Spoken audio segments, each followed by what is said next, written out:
ମୁଁ ବସିଛି ସେଠି ଦେଖିବାକୁ ମୋ ନାତୁଣୀ ଟିକି କି ମୋ ଝିଅ ତର ଦେଖିବାକୁ ଗୋଟେ ଫଟା କଟା ଡ୍ରେସ୍ଟେ ପିନ୍ଧିକି ଚାଲିଯାଉଛି ସେଠି ଯଦି ମୁଁ ତାକୁ ଆକଟ ନ କରିପାରିଲି ଆଉ ସେଠି ତ ହେଉଛି ଇଏ ଆଉ ଏଠି ମଞ୍ଚରେ କ'ଣ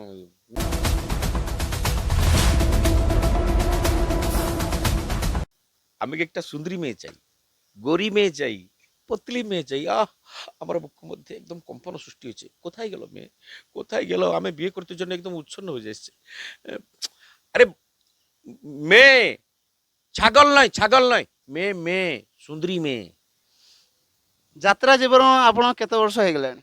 ଯାତ୍ରା 2001ରୁ ଆଜି ହେଇଗଲା 26 ବର୍ଷ 25+ ହେଇଗଲା ଆଉ ପ୍ରଥମେ ଯାତ୍ରା ଆପଣ କାହାକୁ ଦେଖି ଇନ୍ସପାୟାର ହେଲେ କି ଯାତ୍ରାକୁ ଆସିବା ପାଇଁ?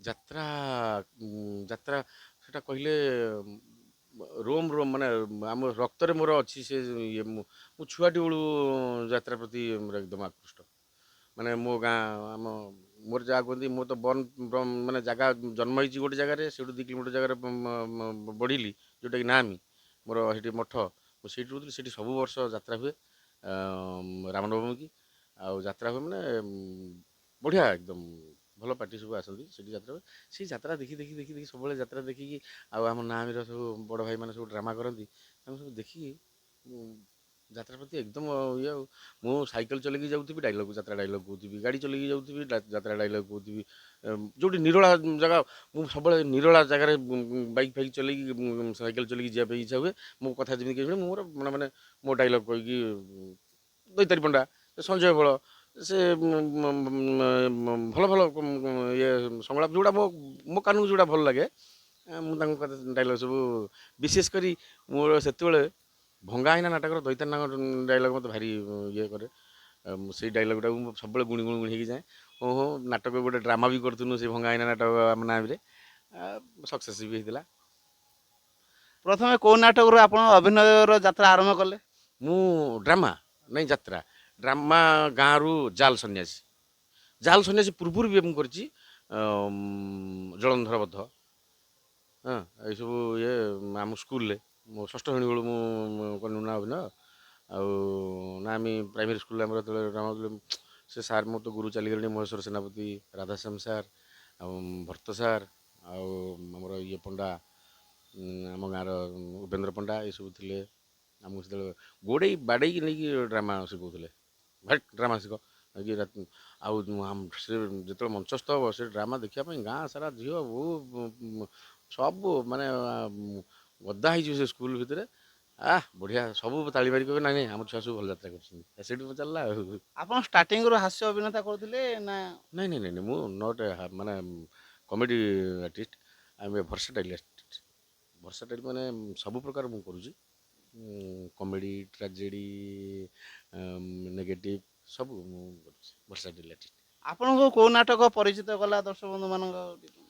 ମୁଁ ମୋ ଦର୍ଶକ ଦେବତା ପାଖରେ ମୁଁ କି ପରିଚିତ କିଛି ମୁଁ ସମାଜର ମାନେ କଳା ଜଗତ ହେଉଛି ମହାସମୁଦ୍ର ସିଏ ତା ଭିତରେ ମହାସାଗର ଯେଉଁ ଭିତରେ ଆମେ ଖାଲି ନାଳ ଟିକେ ନାଳରେ ଯାଇକି ଚାଲୁଛୁ ନାଳରୁ ତାପରେ ଅଛି ନଈ ଇଏ ହେଇକି ଯାଇକି ସମୁଦ୍ରରେ ପଡ଼ିଲା ବେଳକୁ ବହୁତ ଆମେ ନାଳ ଭିତରେ ଅଛୁ ଆମେ ଛୋଟ ଛୋଟ କଳାକାର ତେଣୁକରି ନାଟକ ଏଇ ଗତ ବର୍ଷ ଧଉଳିଗଡ଼ ନାଟକ ହେଇଥିଲା ସାଇଲେଣ୍ଟ କିଲର ମୁଁ ଏବେ ବି ଏ ବର୍ଷ ଯୋଉଠି ଜାଗାକୁ ଯାଉଛି ଧଉଳିପାଟି ପାଖାପାଖି ପଡ଼ିଥିବ ଆସିକି କହୁଛି ଭାଇ ସାଇଲେଣ୍ଟ କିଲର ବଢ଼ିଆ ପାଠ ଆଉ ତେଣୁକରି ତା ପୂର୍ବରୁ ଗୋଟେ ମୁଁ ଚୁପଚାପ ରାତି ହରବାରୀଙ୍କର ଚୁପଚାପ ରାତି ଟୁପଟାପ କଥା ବଢ଼ିଆ ଚରିତ୍ର ଅନ୍ତସାରଙ୍କର ସିନ୍ଦୁର ତତେ ନମସ୍କାର ଆମ ଜଗନ୍ନାଥ ଖାଣ୍ଟି ଓଡ଼ିଆ ଏସବୁ ଭଲ ଭଲ ପାଠ ମୁଁ କରିଛି ଭଲ ଭଲ ହର ସାରଙ୍କର ନାଟକରୁ ପନ୍ଦର ସଂଳାପ ହଉ ନାଟକ ସାଇଲେଣ୍ଟ କିଲର ମୁଁ ଉଲ୍ଲାସ ମହାନ୍ତି ଆଇଆଇସି ଉଲ୍ଲାସ ମହାନ୍ତି ସବୁଠି ଥାନ୍ତି କୋଉଠି ନଥାନ୍ତି ବଢ଼ିଆ ବେ ସାଇକେଲ ଚୋରି କରୁଛୁ ଆଉ ନାଇଁ ସ୍କୁଲ ମାଷ୍ଟର ବେଶ ଧରିକି ସାଇକେଲ ଚୋରି ଯା ତ ଭେଜାକୁ ମାନିଲି ଆଉ ହେଲେ ଆଇଆଇସି ଉଲ୍ଲାସ ମହାନ୍ତି ପାଖରୁ ଖସି କୁଆଡ଼େ ଯିବେ ଏଇଟା ସେ ସାମ୍ବାଦିକ ସାଇକେଲ ନେବେ ଧଡ଼ରା ସାମ୍ବାଦିକ ଆଜିକାଲି କୋଉ ସାମ୍ବାଦିକ ସାଇକେଲ ଚଢ଼ିକି ବୁଲୁଯିବେ ଉଡ଼ା ସାଇକେଲକୁ ଉଠା ଆକୁ ଉଠା ମୁଁ ଫରୱାର୍ଡ଼ କରିବି କୋଉଠି ଫରୱାର୍ଡ଼ କର। ଆପଣଙ୍କୁ ଯାତ୍ରା ଜଗତରେ ଆପଣ କାହାକୁ ବେଶୀ ଫଲୋ କରନ୍ତି? ନାଇଁ ମୁଁ କାହାରିକି ଫଲୋ କରୁନି ସେମିତି ମୁଁ ନିଜେ ପରିଚୟରେ ମୁଁ ବଞ୍ଚେ। ଯାତ୍ରା ଜୀବନର ଦୁଃଖ କ'ଣ? ଯାତ୍ରା ଯାତ୍ରାରେ ଦୁଃଖ ନାହିଁ। ମୁଁ ଆଉ କାହାର କ'ଣ ଦୁଃଖ ଅଛି ମୋର, ମୁଁ ଯାତ୍ରା ଯେତେ ସମୟ ଯାତ୍ରା କରିବି ଦୁଃଖ କ'ଣ ମାନେ ଯାତ୍ରା ଆମକୁ ଆମ ତ ମାନେ ମୁଁ ଏତେ ମନୋରଞ୍ଜନ ଦେଉଛି, ଦର୍ଶକ ତ ଆମକୁ ଆମ ପାଖରୁ ଯାହା ମନୋରଞ୍ଜନ ପାଉଛନ୍ତି, ଆମକୁ ବି ନିଜେ ନିଜେ ଏତେ ମନୋରଞ୍ଜନ ହେଉଛି ଯାଇକି ଆମ ଶରୀର ସୁସ୍ଥ ରହୁଛି। ଯାତ୍ରା ହେଉଛି ଗୋଟେ ଏମିତି କେବଳ ଓଡ଼ିଶାକୁ ଛାଡ଼ିଦେଲା ପରେ, ବେଙ୍ଗଲକୁ ଛାଡ଼ିଦେଲା ପରେ ଆଉ ତ ଯାତ୍ରା କେଉଁଠି ନାହିଁ ବୋଧେ ଭାରତ ବର୍ଷରେ। ସେ ଅଲଗା ସେ ଯାତ୍ରାର ରୂପାନ୍ତରୀକରଣ ହେଇକି ଅଲଗାକୁ ଯାଇଛି, କିନ୍ତୁ ଆମର ଏକଦମ ଓଡ଼ିଶାର ହେଉଛି ଯେଉଁ ଯାତ୍ରାଟା ହେଉଛି ଏକଦମ ନା ହାଇ କ୍ଲାସ୍ ଡ୍ରାମା ଯାହା କୁହନ୍ତି, ପୁରା ଏକଦମ ଏ କ୍ଲାସ୍ ଡ୍ରାମା। ଆଉ ଯାତ୍ରାର ଦୁଃଖ ହେଉଛି ଗୋଟେ ମନ ଚାହୁଁଥିବ ଆଜି ମୋ ଭାଇ ବାହାଘର, ମୁଁ ଟିକେ ଯିବି ବାହାଘର ଆଟେଣ୍ଡ କରିବା ପାଇଁ ଯିବି, ସେଇଟା ହେଇପାରିବନି। ଯଦି ଦିନ ବାହାଘର ହେଇଥିବ 50-60 କିଲୋମିଟର ଦୂର ଭିତରେ ଘରଠାରୁ ପାଟି ପଡ଼ିଥିବ ତାହେଲେ ଯାଇହେବ, ନହେଲେ ଯାଇହେବନି। ମୁଁ ପଳେଇଗଲେ ଯେ କିଏ ମୋତେ ଶୁଳି ଫାସି କରିବ, ମୁଁ ଆଜି ପଳେଇଯିବି ଇଏ ସେଗୁଡ଼ା କିଛି କେହି କରିପାରିବେନି। ମୋର ବିବେକ, ମୁଁ ପଳେଇଗଲେ ଆଜି ଯଦି ମୁଁ ପଳେଇଯିବି ମାଲିକ କଥା ମ୍ୟାନେଜର କଥା ମାନିବିନି, ପଳେଇ ଯାଇକି ଯାତ୍ରା ମୁଁ ଫେଲ୍ କରିଦେଲେ କ'ଣ କି 150 ଲୋକ ମୋତେ ତାଙ୍କ ହାଇ ପଡ଼ିଯିବ ମୋ ଉପରେ। ସେମାନେ ଯାତ୍ରାଟା ଖରାପ, ସେଟା ଗୋଟେ ରକ୍ଷୀ ହଉ କନେଷ୍ଟବଳଟେ ହଉ ଯେକୌଣସି ଯାତ୍ରାଟା ହେଉଛି ଗୋଟେ କ'ଣ ଟିମ୍ ୱାର୍କରେ ଯଦି ଗୋଟେ ଜିନିଷ ସର୍ଟ ହେଇଗଲା ଆଉ ସେ ଆସିବନି, ତା ସୁନ୍ଦରତା ଆସିବନି, ତା ମଜା ପାଇବେନି ଦର୍ଶକ, ଯେଉଁଟାକି ଅସୁବିଧା ହୁଏ। ତେଣୁକରି ଯେଉଁଟା ସେଟ୍ ହେଇଗଲା, ପ୍ରଥମେ ଆମେ ରିହର୍ସାଲ୍ ଯେଉଁଟା ସେଟ୍ ହେଇଗଲା ସେଇଟା ବର୍ଷ ଶେଷ ପର୍ଯ୍ୟନ୍ତ ପୁରା ସେଟିଂ ଚାଲିଥିବ। ଆଉ ସେଟିଂ ଭାଙ୍ଗିବ ମାନେ ଅଭାବ। ଧର ମୁଁ ପଳେଇଗଲି, ମାନିଲିନି କାହା କଥା, ମୁଁ ପଳେଇଯିବି ମୋ ବାହାଘର ମୋର, ମୁଁ ପଳେଇଯିବି, ମୋ ଭାଇ ବାହାଘର ମୁଁ ରହିବି ନା, ମୁଁ ପଳେଇଯିବି ମୋ ଜାଗାରେ ଆଉ ଜଣଙ୍କୁ କାହାକୁ କହିବେ ପାର୍ଟ କରିବା ପାଇଁ, ସେ ନାଟକ ଭଲ ହେବନି, ସେଦିନ ନାଟକ ଭଲ ହେବନି। କମିଟି ବାଲା ପଇସା କାଟିଦେବେ, ପଇସା କାଟିଦେଲେ ମୋ ମାଲିକଟି ମୋତେ ଯେଉଁ ରଖିଛି ସେ ମାଲିକର ପକେଟରୁ ଚାଲିଗଲା ସେ ପଇସାଟା। ତା ମାଲିକ ସେଠି ଚିନ୍ତା କରି, ଆରେ ରାମ ଟିକେ କ'ଣ ଏନ୍ଜୟ କରିବେ ବୋଲି ମୋର 1,00,000 କାଟିଦେଲେ ମାଲିକ। ସେ 1,00,000ଟା ଆମେ ସବୁ ତ ଭାଗ କରିକି ନେଇଥାନ୍ତୁ ନା, ସମସ୍ତଙ୍କର ଆମର ପଡ଼ିଥାନ୍ତା। ତେଣୁକରି ଖାଲି ଟଙ୍କା ତ କାଟିବେନି, ତା ପରଦିନ ରାସ୍ତାଘାଟରେ ସେ କଳାକାର କ'ଣ, ଟେକ୍ନିସିଆନ୍ କ'ଣ, ଆମର ଯେଉଁମାନେ ମଞ୍ଚ ବନ୍ଧାବନ୍ଧି କରୁଛନ୍ତି ଯେଉଁ ଭାଇମାନେ ସବୁ, ସେମାନେ ସୁଦ୍ଧା ରାସ୍ତାରେ ଯାଇପାରିବେନି। ସେମାନଙ୍କୁ ସେ ଗାଁ ଲୋକ ଟାଇଟ୍ ଟପରା କରିବେ, ଯାହା ତ ଯାତ୍ରା କରୁଥିଲ ଆସିକି ସଳା ବୁଲୁଛନ୍ତି ଅଭଦ୍ର। ତେଣୁକରି ସେଇଥିପାଇଁ ଆମ ବିବେକ ଇଏ ହୁଏ ନା, ଆଗେ ମୁଁ ଛାଡ଼ ସେ କାର୍ଯ୍ୟ, ଆଗେ ହେଉଛି ମୁଁ ବୃତ୍ତି ପଟେ ଯେମିତି ଇଏ କରିବ, ମୋ ବୃତ୍ତି ହିଁ ମୋତେ ବଡ଼, ସେଇଟା ଠିକ୍। ଆଉ ଢେରି କଳାକାର ବି ଅଛନ୍ତି ଫେଲ୍ କରିକି ଚାଲି ଯାଉଛନ୍ତି, ଅନୁଷ୍ଠାନ କ୍ଷତି ବି ହେଉଛି। ତେଣୁକରି ଏଇଟା ହେଉଛି, ଆଉ ଦୁଃଖ କିଛି ନାହିଁ। ଯାତ୍ରାଟା ସବୁ ମନୋରଞ୍ଜନ, ଆମୋଦ ପ୍ରମୋଦ। ଆମକୁ ଆଉ ମାନେ ନିଶା ଫିସା ଖାଇକି ଇଏ ହେଉଛନ୍ତି, ନିଜ ଶରୀରକୁ କ୍ଷୀଣ କରୁଛନ୍ତି। ଆଉ ତେଣୁକରି ଯାତ୍ରା ହେଉଛି ସବୁବେଳେ ମନୋରଞ୍ଜନ ଦେବ, ସବୁବେଳେ ଆମକୁ ସବୁବେଳେ ଉତ୍ସାହ ଉନ୍ମାଦନାରେ ଆମକୁ ରଖୁଛି ବର୍ଷ ସାରା, 300 ଦିନ ପୁରା ଏକଦମ। ଯାତ୍ରାରେ ଲଗ୍ନତାକୁ ନେଇକି ଆପଣଙ୍କର କ'ଣ କହିବେ? ନଗ୍ନତା କ'ଣ, ଯାତ୍ରାରେ କାହିଁ କେଉଁଠି ନଗ୍ନତା ନାହିଁ, ଯାତ୍ରାରେ କିଛି ନଗ୍ନତା ନାହିଁ, କିଛି ନାହିଁ। ନଗ୍ନତା ତ ଧୀରେ ଧୀରେ ପାଶ୍ଚାତ୍ୟ ସଭ୍ୟତାରୁ ଆସିକି ଯାତ୍ରା କ'ଣ, ସବୁ ତ ଓଡ଼ିଶାର ସାଧାରଣ ଜୀବନଯାପନର ଘର।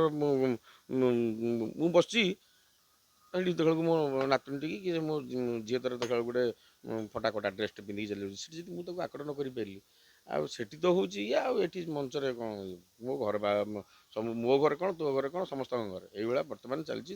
ଧୀରେ ଧୀରେ ସେ ପାଶ୍ଚାତ୍ୟ ସଭ୍ୟତା ଆମ ଆଡ଼କୁ, ଆମ ଦେହକୁ ପଶି ଆସୁଛି, ଯେଉଁଥିପାଇଁ ନହେଲେ ଯାତ୍ରାରେ କିଛି ନଗ୍ନତା ନାହିଁ। ନା ଭଙ୍ଗାଇନା ନାଟକରୁ ଡାଇଲଗ ପଦେ। ଭଙ୍ଗା ଆଇନା, ଦୈତାରିଣୀଙ୍କର ଭଙ୍ଗା ଆଇନା, ତାରିଣୀଗଡ଼ ନାଟ୍ୟର ବଢ଼ିଆ ନାଟକ ସେ। ମୋତେ ଏତେ ହେଇଛି ଲତା ମଣ୍ଡଳ ଦୈତାରିଣୀଙ୍କର ଫାଷ୍ଟ, ସେ ଲତା ବା ରାତି 11ଟା 12ଟା ବେଳେ ଫେରୁଥିବେ ଗୋଟେ କ'ଣ ଇଏରେ, ଦୈତାରିଣୀ ତାଙ୍କୁ ଫଲୋ କରୁଥିବେ, ଲତା ବା ପଚାରୁଥିବେ, ତମେ ମୋତେ ଫଲୋ କରୁଛ, ତମେ କେମିତି ଜାଣିଲ ମୁଁ ତମକୁ ଫଲୋ କରୁଛି? ନା ଆଖିରେ ଦେଖିଲି, ଆଉ କାନରେ ଦେଖୁଥିବା ଲୋକ କ'ଣ ସଂସାରରେ ଅଛନ୍ତି କି? What do you mean? I mean to say ତମେ ହେଲ ଅଳକା ସାମନ୍ତରାୟ, ତମେ ମଣିଷକୁ ମେଣ୍ଢା କରିପାର, ମେଣ୍ଢାକୁ ମଣିଷ ବି କରିପାର, ହେଲେ ସମୟ ହାତର ତମେ ହେଉଛ ଗୋଟେ ଖେଳଣା। ହାତରେ ଘଣ୍ଟା ଅଛି, ସମୟ କେତେଟା ହେଲା? ରାତି 11ଟା ବେଳେ ଯେ ଭଦ୍ର ଘରର ନାରୀମାନେ ନିର୍ଜନ ରାସ୍ତାରେ ବୁଲନ୍ତି ଅନ୍ତତ୍ ପକ୍ଷେ ଏ ଧାରଣାଟା ମୋର ନଥିଲା। ବର୍ତ୍ତମାନ ନନା ଆପଣ କୋଉ ପାର୍ଟିରେ ବର୍ତ୍ତମାନ କାର୍ଯ୍ୟରତ? ମୁଁ ବର୍ତ୍ତମାନ ନାଟ୍ୟ ସମ୍ରାଟ ପୃଥ୍ୱୀରାଜ ଗୋବିନ୍ଦ ଚନ୍ଦ୍ର ପାଣିଗ୍ରାହୀ ଦାରୁଠେଙ୍ଗ ଭୁବନେଶ୍ୱର ଆମର ମାଲିକ, ତାଙ୍କରି ଅନୁଷ୍ଠାନ ନାଟ୍ୟ ସମ୍ରାଟ ପୃଥ୍ୱୀରାଜ, ସେଠାରେ ମୁଁ କାର୍ଯ୍ୟ କରୁଛି। ବର୍ତ୍ତମାନ କେଉଁ କେଉଁ ପାର୍ଟ କରୁଛନ୍ତି ଏଇ ନାଟକରେ? ମୁଁ ଆକ୍ଚୁଆଲି ମୋର ଯାତ୍ରାରେ ଗୋଟେ ଚାଲିଛି ଚିରାଚରିତ ପୋଷ୍ଟ। ମୁଁ ଅଛି ଆକ୍ଚୁଆଲି ଫାଦର କମେଡ଼ି ପୋଷ୍ଟରେ, କିନ୍ତୁ ମୁଁ ଫାଦର ଗୋଟେ ନାଟକ ଆଜି ବୋଧେ ସେ ନାଟକଟା ମଞ୍ଚସ୍ଥ ଅଛି, ଲାଗୁଛୁ କାହିଁକି ଏତେ ନିଜର। ସେଇ ଡାଇଲଗ୍ର ପଦେ ସଂଳାପ। ସେ ସଂଳାପଟା ହେଉଛି କ୍ୟାରେକ୍ଟର ପାର୍ଟଟା। ଭଣଜା, ଆରେ ତୋ ଭଳି ପିଲା ଯଦି ଏମିତି ଭୁଲ କାମ କରିବ, ଏଇ ଦୁନିଆରେ ଧର୍ମ ରହିବ ତ? ବହୁଟା ନୂଆ କରି ଏ ଘରକୁ ଆସିଛି, ତାକୁ ସ୍ନେହ ଆଦର କରିବା ପରିବର୍ତ୍ତେ ତୁ ଯେ ତାକୁ ମାଡ଼ ମାରିବୁ, ସେ ଘରେ ହସ ଖୁସିରେ ରହିପାରିବ? ଅସୁବିଧା କ'ଣ? ଆରେ ତୁ ହେଉଛୁ ଏ ଘରର ବଡ଼ ପୁଅ, ନିଜ କର୍ତ୍ତବ୍ୟକୁ ଭୁଲି ଭୁଲ ରାସ୍ତାରେ ପାଦ ଦେଲେ ଏଠି ସମସ୍ତଙ୍କୁ କଷ୍ଟ ହେଉଛି। ତୋ ମା ନଥିଲେ ବି ତା ଭାଇ ହିସାବରେ ମୋତେ ତ ଅନୁରୋଧ କରୁଛି, ଭୁଲ ବାଟରୁ ଭଲ ବାଟକୁ ଚାଲିଆ, ଦେଖିବୁ ଏଠି ସମସ୍ତଙ୍କର ମଙ୍ଗଳ ହେବ, ସମସ୍ତଙ୍କର।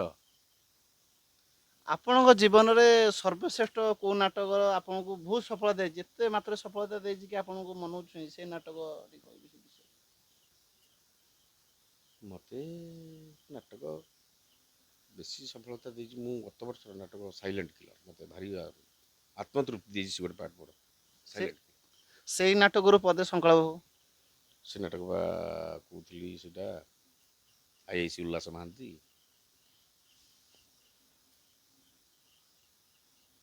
ପିଟିବି ପୁଣି ଉଲ୍କା ବାବୁଙ୍କୁ? ବାଡ଼ି ଉଠେଇବା ଆଗରୁ ମୋ ଗୋଡ଼ ହାତ ଭାଙ୍ଗି ଯାଇଥିବ ମ୍ୟାଡ଼ାମ୍। ଝିଅର ବାହାଘର ବୟସ ହେଇଗଲାଣି, ପୁଅଟା ପାଠ ପଢ଼ୁଛି, ରୋଗିଣା ସ୍ତ୍ରୀ, ବେଡ୍ରେ ବାପା, ସେମାନେ ସମସ୍ତେ ମୋ ଉପରେ ନିର୍ଭରଶୀଳ ମ୍ୟାଡ଼ାମ୍। ବଦଳିକି ମୋର ଭୟ ନାହିଁ, ଜୀବନ ଚାଲିଯିବାର ଭୟ।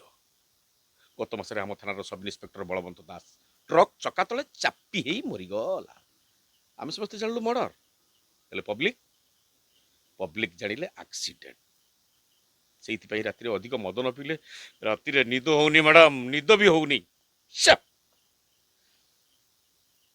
ଆଜିର ନ୍ୟୁ ଜେନେରେସନର ଯୁବକ ଏବଂ ଯୁବତୀ ମାନଙ୍କୁ ଆପଣଙ୍କର କ'ଣ ରହିବ, ଯାତ୍ରାକୁ ଆସିଲେ କେମିତି କ'ଣ କରିବେ? ଆସନ୍ତୁ ଆସନ୍ତୁ ଆସନ୍ତୁ, ନୂତନ ପିଢ଼ି ଆସିଲେ, ନୂତନ କଳାକାର ଆସିଲେ ଯାତ୍ରାକୁ, ମୁଁ କହିବା କଥା କ'ଣ କି, ଯାତ୍ରାକୁ ଆସ, ଯାତ୍ରାରେ ଅଭିନୟଟା କେହି କାହାକୁ ଶିଖେଇ ପାରେନି। ମୁଁ କହୁଛି ଆମ ମୁନା ବାବୁ ଜୁମ୍ଟାକୁ ଏମିତି ତାର ତମେ ଦେଖେଇଛନ୍ତି, ସେ ଯେଉଁ ବୁମ୍ଟାକୁ ମୋତେ ଯେଉଁ ଦେଖାଉଛନ୍ତି, ମୁଁ ଧରିଲା ବେଳକୁ ଅମକି, ସିଏ ଦେଖୁଛନ୍ତି ଭଲ ଗୋଟେ ହେଇଯାଉଛି, ମୁଁ ଯଦି ଧରିକି ଦେଖେଇବି ସେଇଟା ଅବାଗିଆ ଦେଖାହେବ। ସେ ଦେଖୁଛନ୍ତି ତାଙ୍କ ଷ୍ଟାଇଲ୍, ସେ ତାଙ୍କର ଗୋଟେ ସେଇଟା କଳା। ମୁଁ ଯେଉଁ ଅଭିନୟ କରୁଛି ମୋର ସେଇଟା ଗୋଟେ କଳା। ମୁଁ ହାତଟାକୁ ଏମିତି କରିଥିଲେ ସୁନ୍ଦର ଦେଖାଯିବ, ଆଉ ଜଣେ ଦେଖିବ ହେ ରାମ ଭାଇ ଏମିତି କରୁଛି, ଏମିତି ମୁଁ ଏମିତି କରିଦେବି, ସେ ଦେଖିଲା ବେଳକୁ ସେଇଟା ଅବାଗିଆ ଦେଖାଯିବ। ନା, ଆଗେ ଆସ, ଯାତ୍ରାକୁ ଆସିକି ନୂଆ କଳାକାର ଯେଉଁମାନେ ଆସୁଛନ୍ତି, ମୁଁ କହୁଛି ମୋ ଦୁଃଖ କହି ହେବନି ସେ କଥା। ମୁଁ ମାନେ ଯାତ୍ରା କଳାକାର ହେବି ବୋଲି, ବିଶ୍ୱାସ କରିବେନି, NH ଉପରେ ଯଦି ମୁଁ କେଉଁଠି ଯାଉଥିବି, ଭଦ୍ରକ ଯାଉଥିବି କି ଏପଟେ ପାଣି କରିକି କଟକ ଯାଉଥିବି, ଯଦି ମୋଟରସାଇକେଲ ଯାଉଥିବି, ଦେଖିଥିଲି ଗୋଟେ ଯାତ୍ରା ପାର୍ଟି ଟ୍ରକ୍ କେଉଁଠି ଛିଡ଼ା ହେଇଯାଇଛି ଖାଇବା ପାଇଁ, ସେଠି ରହିଲି ଆଉ ଯାଇକି ସେଠି କିଏ ସେ ଭାଇ ପାର୍ଟି କେଉଁଠି ହେଇଯିବ ଆଙ୍କୁ ପଚାରି, ଯଦି ପାଖା ନିୟରେଷ୍ଟ ଥିବ ରାତିରେ ଯାଇକି ପହଞ୍ଚିବି ଯାତ୍ରା ଦେଖିବି। ଆଉ କଳାକାର ହେବାଟା କ'ଣ ଏତେ ଇଏ, ଯାତ୍ରାକୁ ଡେଡିକେଟେଡ୍ ହେବାକୁ ପଡ଼ିବ। ମୁଁ ଶିଖିବି, ଯାତ୍ରାକୁ ଶିଖିବି। ମୋ ଭାଇ ଜଣେ ଭଲ ମୋ ଉପରେ ଭଲ କଳାକାର ସଂଳାପ କହୁଛନ୍ତି, କାରଣ କେମିତି ପେଟଲ କହୁଛନ୍ତି, କେଉଁଠି କ'ଣ ଟେକ୍ନିକ୍ରେ କହୁଛନ୍ତି, କଥାଟା ଭଲ ଲାଗୁଛି, ମୁଁ କାହିଁକି କଥାଟା କହିଲା ବେଳକୁ ଭଲ ଲାଗୁନି, ତାକୁ ଶିଖିବାର ଅଛି। ସମସ୍ତଙ୍କୁ ହାତ ଯୋଡ଼ି ଅନୁରୋଧ କରୁଛି, ଯେଉଁମାନେ ନୂଆ ପିଲାମାନେ ଆସୁଛନ୍ତି ଯାତ୍ରାକୁ, ଯାତ୍ରା ଗୋଟେ ଏକଦମ ବଢ଼ିଆ ପ୍ଲାଟଫର୍ମ, ତାକୁ ସଜେଇକି ରଖିଲେ ଆମେ ଆମେ ଉପକୃତ ହେବା, ଦର୍ଶକ ଉପକୃତ ହେବେ, ମାଲିକ ଉପକୃତ ହେବେ, ସବୁ।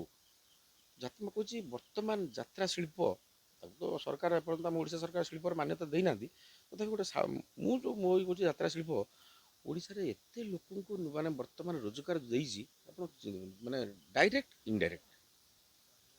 ଆମେ ସବୁ ଡାଇରେକ୍ଟ ଯାତ୍ରା ସହିତ ଇନଡାଇରେକ୍ଟ ସୁଦ୍ଧା, ଇନଡାଇରେକ୍ଟ ବହୁତ প্রতিফলিত হচ্ছেন এই যাত্রা উপরে। আমি একটা ওড়িয়া মেয়েকে বিয়ে করতে জন্যে কলকাতার ওড়িশা আসছে, আমি একটা সুন্দরী মেয়ে চাই, গরি মেয়ে চাই, পতলি মেয়ে চাই। আহ, আমার বুকের মধ্যে একদম কম্পন সৃষ্টি হয়েছে। কোথায় গেল মেয়ে, কোথায় গেল? আমি বিয়ে করতে জন্য একদম উচ্ছন্ন হয়ে যাচ্ছে। আরে মেয়ে, ছাগল নয়, ছাগল নয়, মেয়ে, মেয়ে, সুন্দরী মেয়ে, বিয়ে করতে জন্যে সুন্দরী মেয়ে।